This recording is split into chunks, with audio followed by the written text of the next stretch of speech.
ശരിക്കും പറഞ്ഞു കഴിഞ്ഞാൽ എനിക്ക് സംസാരിക്കാനുള്ളത് അബ്രോഡ് പഠിക്കാൻ വരുന്ന സ്റ്റുഡൻസിനോടാണ്. നിങ്ങൾ ഇവിടെ പഠിക്കാനാണ് വന്നിട്ടുള്ളത് എന്നുള്ള കാര്യം നിങ്ങളുടെ മൈൻഡിൽ എപ്പോഴും ഉണ്ടാവണം.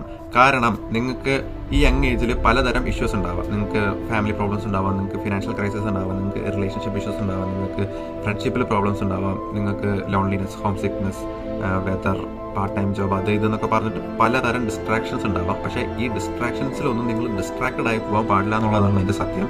കാരണം നമ്മുടെ നാട്ടിലെ പോലെ ഇപ്പം നമ്മളൊന്ന് ഫെയിലായി കഴിഞ്ഞാൽ നമ്മുടെ പ്രൊഫസറിന് മുമ്പിൽ പോയി കരഞ്ഞു കഴിഞ്ഞാൽ ചിലപ്പോൾ ദയ തോന്നിയിട്ട് നമ്മുടെ പ്രൊഫസർ നമ്മളെ പാസ്സാക്കി വിടും. പക്ഷേ ഇവിടെ കരഞ്ഞ് കാണിച്ചിട്ടൊന്നും ഒരു കാര്യമില്ല. നമ്മുടെ പ്രൊഫസേഴ്സൊക്കെ ഭയങ്കര സ്ട്രിക്റ്റ് ആയിരിക്കും. എന്തിനും എൻ്റെ ക്ലാസ് റെപ്രസെൻറ്റേറ്റീവ് ആയിട്ടുള്ള പുള്ളീനെ വരെ ഞങ്ങളുടെ പ്രൊഫസർ ഫെയിലാക്കി വിട്ടു. കാരണം അസൈൻമെൻറ്റ് ലേറ്റായിട്ട് സബ്മിറ്റ് ചെയ്തതിന്. അപ്പോൾ നിങ്ങളുടെ കാര്യങ്ങളിൽ നിങ്ങൾ എപ്പോഴും കൺസേൺഡ് ആയിരിക്കുക. നിങ്ങൾ പഠിക്കാനാണ് വന്നിട്ടുള്ളതെന്ന് മറക്കാതിരിക്കുക. ബാക്കിയുള്ള കാര്യങ്ങളൊന്നും ഇഗ്നോർ ചെയ്യണം എന്നല്ല ഞാൻ പറയുന്നത്. ബാക്കിയുള്ള കാര്യങ്ങളൊക്കെ നമ്മൾ ഹാൻഡിൽ ചെയ്യണം. നമ്മൾ ഡിസ്ട്രാക്റ്റഡ് ആയി പോകാണ്ട് നമ്മൾ നമ്മുടെ കാര്യങ്ങൾ കറക്റ്റായിട്ട് ചെയ്യണം. അപ്പോൾ പഠിക്കാനാണ് വന്നിട്ടുള്ളത് എന്നുള്ള കാര്യം മനസ്സിലാക്കി പഠിച്ച് പാസ് ഔട്ടായിട്ട് നമ്മൾ പ്രൗഡായിട്ടിരിക്കണം. അതിനെ നമ്മൾ റിഗ്രറ്റ് ചെയ്യുന്നതിനെക്കാട്ടും നല്ലതല്ലേ പ്രൗഡായിട്ടിരിക്കുന്നത്.